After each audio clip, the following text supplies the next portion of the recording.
and taken from them that which was most precious. I think of the missionary with a sick baby.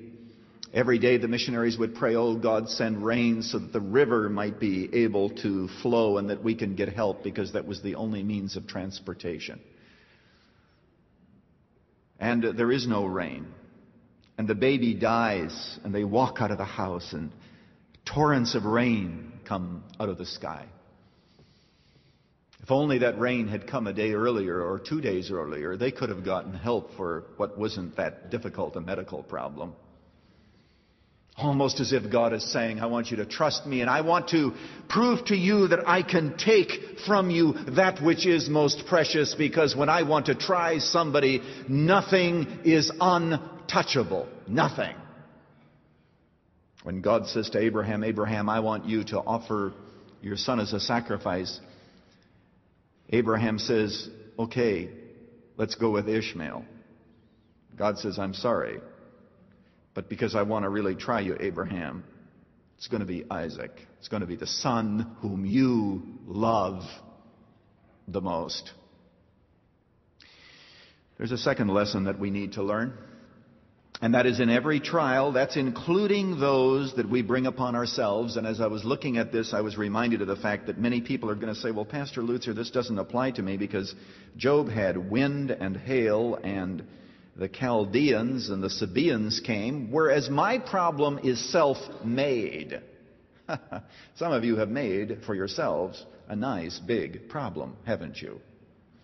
Well, I want you to know today that God stands as ready to help you and to comfort you in the problem that you have made, as He is to help people in the problems that other people and circumstances have made for them.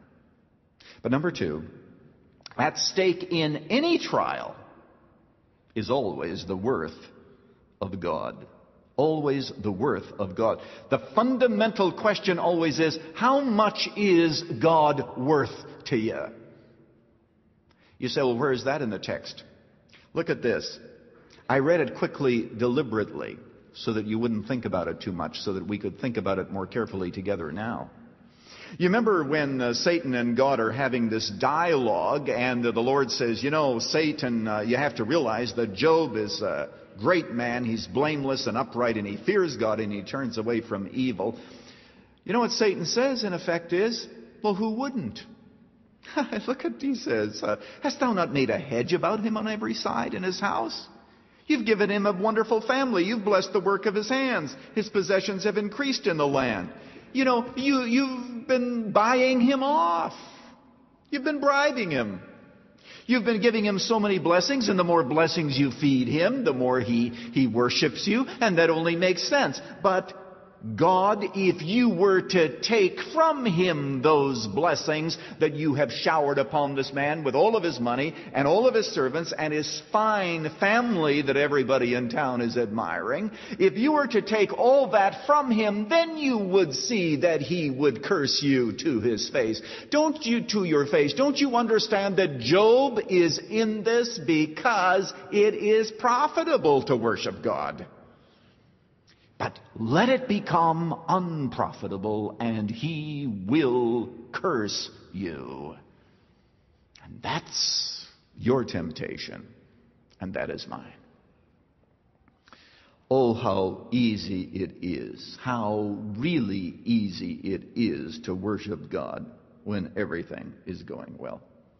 When you are healthy and well, and when the family is fine, and when circumstances are good, worship comes easily. But when God does things you think that a good God should not do, and when the difficulties of life begin to break in upon your soul, and when you begin to see the pain in your life or in the life of other people, and the things that you seemingly worked your life for all taken away, then the question is God still of value to you or not? His worth is always at stake in our trials. Well, this is Pastor Lutzer. The simple fact is that sometimes when we serve God, sometimes when we worship Him, Sometimes when we do everything that is right, as Job experienced, everything turns against us. Maybe I'm speaking to someone like that today, someone like Joseph. Joseph is willing to stand against Potiphar's wife to resist her charms and her desire to lead him into immorality. You know the story. And what does he get? Prison. That's his thanks.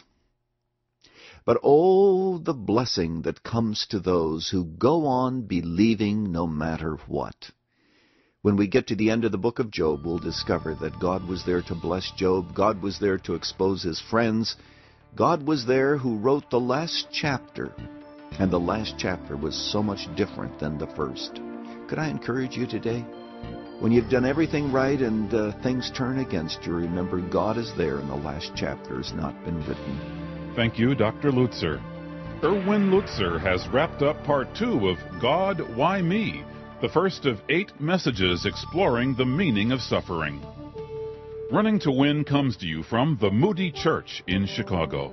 This 8-part series can be yours on CD as our thank you when you give a gift of any amount to support Running to Win. Just call us at 1-800-215-5001. That's 1-800-215-5001. Ask about God, Why Me? Online, go to offerrtw.com. That's offerrtw, all one word, .com. Or write to Running to Win at Box 11174, Chicago, Illinois 60611.